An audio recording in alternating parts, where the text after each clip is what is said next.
പരിശുദ്ധ കുർബാനയുടെ മക്കളെ, തിരുസഭയുടെ മക്കളെ, നമ്മളിപ്പോൾ ആരാധന ക്രമ വർഷത്തിലെ കൈത്താക്കാലത്തിലൂടെയാണ് കടന്നു പോവുക. എന്താണ് ഈ കൈത്താക്കാലത്തിൻ്റെ പ്രസക്തി? എന്താണ് ഇതിൻ്റെ ആധ്യാത്മികത? അത് ചുരുങ്ങിയ വാക്കുകളിലൂടെ നമുക്കൊന്ന് ധ്യാനിക്കാം. പശ്ചാത്തലമായിട്ട് എന്തിനാണ് ഈ ആരാധനക്രമ കാലങ്ങൾ എന്നൊക്കെ ചിന്തിക്കുന്ന വ്യക്തികൾ കാണും. എന്തിനാണ് ഈ ലളിതമായ കാര്യത്തെ ഇത്രയും വഷളാക്കുന്നത്, കോംപ്ലിക്കേറ്റഡ് ആക്കുന്നത് എന്ന് ചിന്തിക്കുന്നവരുണ്ടാകും. എനിക്ക് പറയാനുള്ള ഉത്തരം, ഇത് മനുഷ്യ ജീവിതത്തിൻ്റെ അവശ്യ ഘടകമായ മാനമാണ്, മനുഷ്യ അസ്തിത്വത്തിൻ്റെ ഭാഗമാണ്. ലോകത്തിലേക്ക് നോക്കുക. ലോകത്തിലെ വ്യത്യസ്ത രാജ്യങ്ങളിൽ കലണ്ടറുകളുണ്ട്. ചൈനീസ് കലണ്ടറുണ്ട്, നമുക്ക് മലയാള കലണ്ടർ ഉണ്ടായിരുന്നു. ഇതൊക്കെ നൂറ്റാണ്ടുകളിലൂടെ മനുഷ്യ സംസ്കാരത്തിൽ രൂപപ്പെട്ടു വന്നിട്ടുള്ളതാണ്. ലോകത്തിൻ്റെതായ ലൗകികമായ കാലങ്ങൾ ഉണ്ടെങ്കിൽ നമ്മുടെ ആത്മീയ ജീവിതത്തിലും കാലങ്ങൾ ഉണ്ടാകണം. എന്തിനാ? നമ്മുടെ ആത്മീയതയ്ക്കും ഒരു വളർച്ചയുണ്ട്. ആ വളർച്ചയുടെ യാഥാർത്ഥ്യങ്ങൾ മനസ്സിലാക്കാനായിട്ട് സാധിക്കണം. മാത്രമല്ല, ആത്മീയമായിട്ട് വളരണമെങ്കിൽ ആത്മീയമായ വളർച്ചയുടെ യാഥാർത്ഥ്യങ്ങളെ നമ്മൾ മനസ്സിലാക്കിയേ മതിയാകൂ. അതുകൊണ്ട് ആത്മീയ തലത്തിലെ ആത്മീയതയുടെ, ആധ്യാത്മികതയുടെ, കത്തോലിക്ക ആധ്യാത്മികതയുടെ ഏറ്റവും പ്രകടമായിട്ട് നിൽക്കുന്ന പരിശുദ്ധ കുർബാന ആധ്യാത്മികതയിൽ കാലങ്ങളുണ്ട്. ഇനി കൈത്താക്കാലത്തെ മനസ്സിലാക്കാനായിട്ട് പരിശുദ്ധ കുർബാന എന്താണെന്ന് കൂടി നമ്മൾ ഒരു പശ്ചാത്തലമായിട്ട് വീണ്ടും ഉൾക്കൊള്ളും. എന്താണ് പരിശുദ്ധ കുർബാന? അത് സെഹിയോനൂട്ടിശാലയിൽ ഈശോ അപ്പം എടുത്ത് വാഴ്ത്തി നൽകിയ ഒരു മേശയ്ക്ക് ചുറ്റും കൂടുന്ന ഒരു വിരുന്ന് അല്ല. ഈശോ തന്റെ പെസഹ രഹസ്യങ്ങളെ ലോകാവസാനം വരെ തുടരാനായിട്ട് നമ്മളുമായിട്ട് പങ്കുവെക്കുകയായിരുന്നു. ലൂക്കായുടെ സുവിശേഷം 22:15. നിങ്ങളുമായി ഈ പെസഹ പങ്കുവെക്കുവാൻ ഞാൻ അത്യധികം ആഗ്രഹിച്ചു. എന്താണ് ഈശോയുടെ പെസഹ രഹസ്യങ്ങൾ എന്ന് പറയുന്നത്? പ്രപഞ്ച സൃഷ്ടി മുതൽ മനുഷ്യൻ സ്വർഗത്തിൽ എത്തിച്ചേരുന്ന ആ കാലഘട്ടം വരെയുള്ള കാര്യങ്ങളാണ്. ഇതെല്ലാം കൂടിയാണ് പരിശുദ്ധ കുർബാന എന്ന് പറയുന്നത്. അങ്ങനെ ഈ എല്ലാ രഹസ്യങ്ങളും പരിശുദ്ധ കുർബാനയിൽ ഉള്ളത് കൊണ്ട് ആരാധനക്രമ മത്സരത്തിലൂടെ ഓരോരോ രഹസ്യങ്ങളെ കൂടുതലായിട്ട് അനുഭവിക്കുവാനും ദർശിക്കുവാനും അതിലൂടെ ആത്മീയമായിട്ട് വളരുവാനും നമ്മൾ പരിശ്രമിക്കുകയാണ്. അങ്ങനെ നോക്കുമ്പോൾ പ്രപഞ്ചത്തിന്റെ ആരംഭം മുതൽ, രക്ഷാകര ചരിത്രത്തിന്റെ ആരംഭം മുതൽ രക്ഷകന്റെ വരവ് വരെയുള്ള കാര്യങ്ങളെ നമ്മൾ ഓർത്ത് ധ്യാനിക്കുന്നതാണ് ആഗമനം. പിറവിക്കാലത്ത് ഈശോയുടെ ജനനത്തെ നമ്മൾ ശ്രദ്ധിക്കുന്നു. ജനഹാകാലത്ത് ഈശോയുടെ പരസ്യ ജീവിതത്തിലേക്ക് നമ്മൾ ശ്രദ്ധ ചെലുത്തുന്നു. നോമ്പുകാലത്ത് ഈശോയുടെ പീഡാനുഭവത്തെയും സഹനത്തെയും മരണത്തെയും നമ്മൾ പ്രത്യേകമായിട്ട് ധ്യാനിക്കുന്നു. ഉയർപ്പുകാലത്ത് ഈശോയുടെ ഉത്ഥാനത്തെക്കുറിച്ച് ധ്യാനിക്കുന്നു. സ്ലീഹാകാലത്തോ സ്ലീഹന്മാർക്ക് നൽകപ്പെട്ട ദൗത്യത്തിനനുസരിച്ച് അവർ നടത്തിയ പ്രേക്ഷിത പ്രവർത്തന കാലഘട്ടത്തെക്കുറിച്ചും നമ്മുടെ പ്രേക്ഷിത ദൗത്യത്തെക്കുറിച്ചും ഒക്കെ നമ്മൾ ധ്യാനിക്കുന്നു, ചിന്തിക്കുന്നു. തുടർന്ന് കൈത്താകാലത്തിലേക്ക് വരുമ്പോഴോ സഭയുടെ വളർച്ചയുടെ കാലഘട്ടമാണിത്. അല്ല, സഭയുടെ വളർച്ചയെക്കുറിച്ച് നമ്മൾ ചിന്തിക്കുകയും പഠിക്കുകയും ധ്യാനിക്കുകയും സഭയുടെ വളർച്ചയുടെ ഉത്തരവാദിത്വം ഏറ്റെടുക്കേണ്ടതുമായ കാലഘട്ടമാണ് കൈത്താക്കാലം എന്ന് പറയാനായിട്ട് നമുക്ക് സാധിക്കും. അപ്പോൾ എന്താണ് ഈ സഭയുടെ വളർച്ച എന്ന് പറയുമ്പോൾ നമ്മൾ ഉദ്ദേശിക്കുന്നത്? സഭയുടെ വളർച്ച എന്ന് പറയുമ്പോൾ തീർച്ചയായും ഒന്നാമതായി അതിൻ്റെ ആധ്യാത്മിക തലം. സഭ എന്ന് പറയുന്നത് ആത്മീയമായി ജീവിക്കുന്ന വിശ്വാസികളുടെ സമൂഹമാണ്. അപ്പോൾ സഭയുടെ വളർച്ച എന്ന് പറയുമ്പോൾ ഓരോ വ്യക്തിയുടെയും ആധ്യാത്മികമായ വളർച്ച എന്നുള്ളതാണ്. അവിടെ ഓരോ വ്യക്തിയും വളരെ വ്യക്തമായിട്ട് മനസ്സിലാക്കണം, മരണം വരെ ഓരോ വ്യക്തിയും വളരേണ്ടതുണ്ട്. ആധ്യാത്മികത എന്ന് പറയുന്നത് ഏതെങ്കിലും ഒരു പ്രത്യേക രീതിയിൽ ഇത്രത്തോളമൊക്കെ മതി, ഇത്രത്തോളമൊക്കെ ആയി എന്ന് വയ്ക്കാനായിട്ട് ഇല്ല. കാരണം ഈശോ പറഞ്ഞിട്ടുള്ളത് എന്താ? സ്വർഗസ്ഥനായ പിതാവ് പൂർണ്ണനായിരിക്കുന്നത് പോലെ നിങ്ങളും പൂർണ്ണരായിരിക്കും. ആ വെല്ലുവിളിയാണ് എനിക്ക് നൽകിയിട്ടുള്ളത്. അതുകൊണ്ട് ദൈവത്തിന്റെ പൂർണ്ണതയിലേക്ക് നോക്കിക്കൊണ്ട് എൻ്റെ സാഹചര്യങ്ങളുടെ പരിമിതികളിൽ ഞാൻ എന്നെ കൊണ്ട് സാധിക്കുന്ന രീതിയിൽ ഓട്ടക്കളത്തിൽ ഓടുന്നവരെ പോലെ, ഫുട്ബോൾ കളിയിൽ കളിക്കുന്ന കളിക്കാരെ പോലെ ഞാൻ തീഷ്ണതയോടുകൂടി മരണം വരെ ഓടണം. അതാണ് ആധ്യാത്മിക ജീവിതം എന്ന് പറയുന്നത്. അപ്പോൾ ഓരോ വ്യക്തിയും വളർന്നുകൊണ്ടേയിരിക്കണം. ഓരോ വ്യക്തിയും വളർന്നതോടൊപ്പം തന്നെ അത് വൈയക്തികമായ വളർച്ചയല്ല, അത് സഭാത്മകമായ വളർച്ചയാണ്. നമ്മൾ മറക്കരുത്, സഭാത്മകമായ വളർച്ചയാണ്. ഓർക്കുക, ദൈവത്തിന്റെ രക്ഷാകര പദ്ധതിയിൽ ദൈവം 12 ഇസ്രായേൽ ഗണങ്ങളെയാണ് രൂപപ്പെടുത്തിയത്. അത് അംഗീകരിച്ചുകൊണ്ട് 12 അപ്പസ്തോലന്മാരെ ഈശോ തെരഞ്ഞെടുത്തു. അങ്ങനെ സഭയ്ക്ക് അടിസ്ഥാനം നൽകി. പരിശുദ്ധ കുർബാന സ്ഥാപിച്ചപ്പോൾ പ്രത്യേകമായ ആ 12 അപ്പസ്തോലന്മാരെ മാത്രമേ ഈശോ തെരഞ്ഞെടുത്തുള്ളൂ.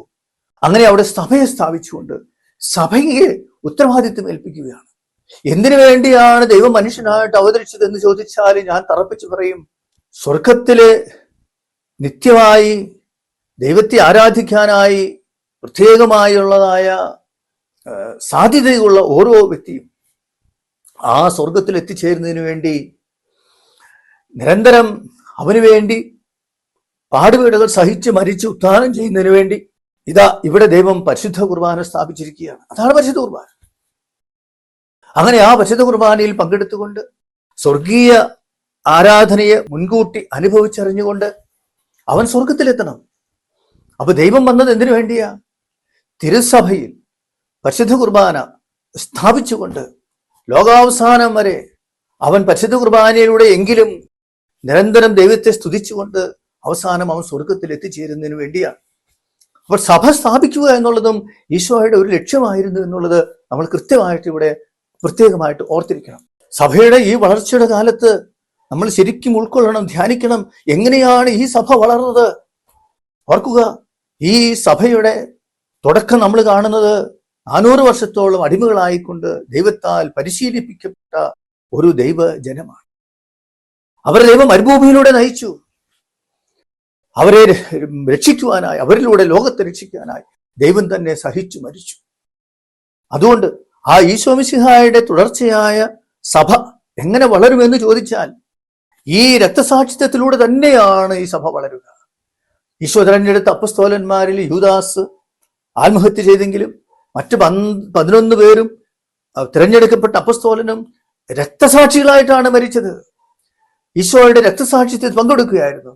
ഇന്നും ആദിമസഭയിൽ ആരംഭിച്ച ആ മതപീഡനം ലോകത്തിന്റെ വ്യത്യസ്തമായ രാജ്യങ്ങളിലെ സ്ഥലങ്ങളിലെ ഇന്നും തുടർന്നുകൊണ്ടിരിക്കുകയാണ്. അതെ, ഈ രക്തസാക്ഷിത്വത്തിലൂടെ തന്നെയാണ് സഭ വളരുക. ഓരോ വ്യക്തിയും അത് മനസ്സിലാക്കണം. ഓർക്കുക, പരിശീലനവും മതപീഡനം എന്നൊക്കെ പറയുമ്പോൾ അവിടെ സാത്താന്റെ പ്രവർത്തനവും ശക്തമായിട്ടുണ്ട് എന്ന് നമ്മൾ മറക്കരുത്. യോബിനെ പരീക്ഷിച്ചതുപോലെ ദൈവം നമ്മളെ സാത്താന് പരീക്ഷിക്കാനായിട്ട് വിട്ടുകൊടുക്കും. യോബിനെ പോലെ ഉറച്ചു നിൽക്കാനായിട്ട് സാധിക്കണം. ദൈവം മോശയെ പരീക്ഷിച്ചതുപോലെ, പരിശീലിപ്പിച്ചതുപോലെ വലിയ കാര്യങ്ങൾക്കായിട്ട് തിരഞ്ഞെടുക്കപ്പെടുന്ന ഓരോ വ്യക്തിയെയും ദൈവം സുദീർഘമായ വർഷങ്ങളിലൂടെ പരിശീലിപ്പിക്കും. അത് മനസ്സിലാക്കണം. 80-ാമത്തെ വയസ്സിലല്ലേ മോശയെ ദൈവം തിരഞ്ഞെടുത്തത്? 75-ാമത്തെ വയസ്സിലല്ലേ അബ്രാഹത്തെ തിരഞ്ഞെടുത്തത്? അതെ, സഭയുടെ വളർച്ചയ്ക്ക് വേണ്ടി നമ്മളെല്ലാവരും തിരഞ്ഞെടുക്കപ്പെടും. പക്ഷെ ദൈവത്തിന്റെ പരിശീലനവും ദൈവത്തിന്റെ പരീക്ഷണങ്ങളും പിശാചിലൂടെയുള്ള ആ പരീക്ഷണങ്ങളും എല്ലാം നമ്മൾ അഭിമുഖീകരിച്ചാൽ മതിയാവും. അവിടെ നമ്മൾ സഭയെയോ രാഷ്ട്രീയ അധികാരികളെയോ സ്വന്തപ്പെട്ടവരെയോ വീട്ടുകാരെയോ നാട്ടുകാരെയോ ഒന്നും വിമർശിച്ചിട്ടൊന്നും യാതൊരു കാര്യവുമില്ല. ദൈവം നമുക്ക് തന്നിട്ടുള്ള വഴി അതാണ്. അതെ, വ്യക്തിപരമായ വളർച്ചയിലും സ്ഥിരസഭയുടെ വളർച്ചയിലും നിരന്തരം ഈ പീഡനം ഉണ്ടാകും എന്നുള്ളത് നമ്മൾ അംഗീകരിച്ച് മതിയാകും. അതോടൊപ്പം ഈ പീഡനത്തിലൂടെയാണ് സഭ വളരുക എന്ന് പറയുമ്പോൾ അവിടെ ഒരു ദൈവശാസ്ത്രപരമായ വളർച്ചയുണ്ട്. സാവോളിനെ ദൈവം കുതിരപ്പുറത്തുനിന്ന് തട്ടിയിട്ട് പൗലോസാക്കി. പക്ഷേ അതൊരു തുടക്കം മാത്രമല്ലായിരുന്നു.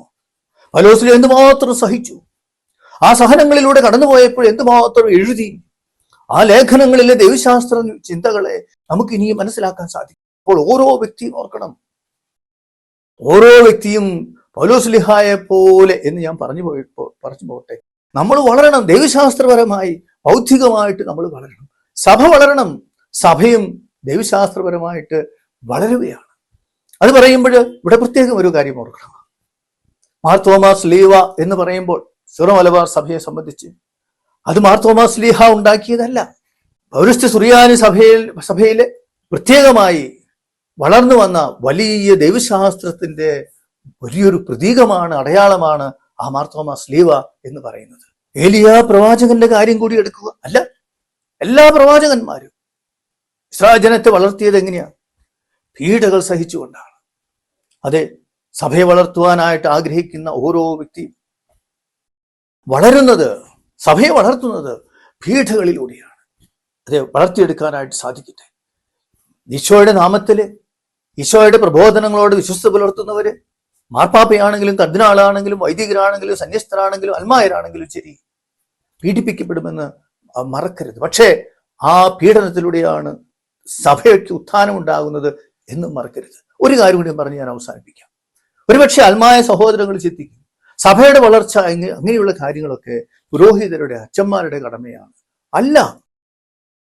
സന്യാസിനികളായ സിസ്റ്റേഴ്സ് ചിലപ്പോൾ അങ്ങനെ ചിന്തിക്കും. അല്ല, നമ്മൾ ഓർക്കണം, പുരോഹിതരെ ശുശ്രൂഷ പൗരോഹിത്യത്തിൽ പങ്കുവയ്ക്കും. അവരുടെ പ്രഥമവും പ്രധാനവുമായ കടമ ആരാധനാക്രമം ദൈവം തന്നിട്ടുള്ളതാണെന്ന് മനസ്സിലാക്കി സഭയിലൂടെ വളർത്തിയെടുക്കുവാനായിട്ട് സഭ പറയുന്നത് പോലെ അനുഷ്ഠിക്കുക. സഭ വിശ്വാസികൾക്ക് നൽകാനായിട്ട് പറയുന്നതായ അനുഗ്രഹങ്ങളും കൃപകളും സഭ പറയുന്നത് പോലെ പരികർമ്മം ചെയ്തുകൊണ്ട് വിശ്വാസികൾക്ക് നൽകുക. ഇതാണ് പുരോഹിതന്റെ പ്രഥമമായ കടമ. ദൈവശാസ്ത്രം പഠിക്കുന്ന കാര്യത്തിലും തിരുവചനങ്ങൾ പഠിക്കുന്ന കാര്യത്തിലും എല്ലാവരും തുല്യരാണ്. തിരുവചനങ്ങൾ പഠിക്കുന്ന കാര്യത്തിലും ദൈവശാസ്ത്രം പഠിക്കുന്ന കാര്യത്തിലും അൽമായര് പുറകോട്ട് പോകേണ്ട കാര്യമൊന്നുമില്ല. അല്ല, ഈ അടുത്ത കാലഘട്ടങ്ങളിൽ നമ്മൾ കാണുന്ന കാര്യം എന്താണ്? എത്രയോ വചനപ്രഘോഷകർ അൽമായര് മനോഹരമായിട്ട് വന്നു. ഫിയാത്ത് തുടങ്ങിയ ഉന്നതമായ ദൈവവചന പ്രഘോഷണ പദ്ധതികൾ അൽമായരിലൂടെയല്ലേ വളർന്നു വന്നത്. അതുകൊണ്ട് സഭയുടെ വളർച്ച എന്ന് പറയുന്നത്, ആത്മീയ വളർച്ച എന്ന് പറയുന്നത്, ദൈവശാസ്ത്രപരമായ വളർച്ച എന്ന് പറയുന്നത് ദൈവത്തിന്റെ രാജകീയ പൗരോഹിത്യത്തിൽ പങ്കുകൊള്ളുന്ന മാമോദീസായിലൂടെ, കൂദാശകളിലൂടെ വളർത്തപ്പെടുന്ന രാജകീയ പൗരോഹിത്യം ഏറ്റെടുക്കുന്ന ഓരോ വ്യക്തിക്കും കടമയുണ്ട് എന്ന് മനസ്സിലാക്കാനായിട്ട് നമുക്ക് സാധിക്കട്ടെ. അങ്ങനെ കൈത്താക്കാലത്തിലൂടെ സഭയുടെ വളർച്ചയുടെ കാലത്തെ ധ്യാനിക്കുന്നതോടൊപ്പം സഭയുടെ വളർച്ചയിൽ ഉത്തരവാദിത്വം ഏറ്റെടുക്കുവാൻ എനിക്ക് കടമയുണ്ടെന്ന് മനസ്സിലാക്കിക്കൊണ്ട് മുന്നോട്ട് പോകാൻ നമുക്ക് സാധിക്കട്ടെ.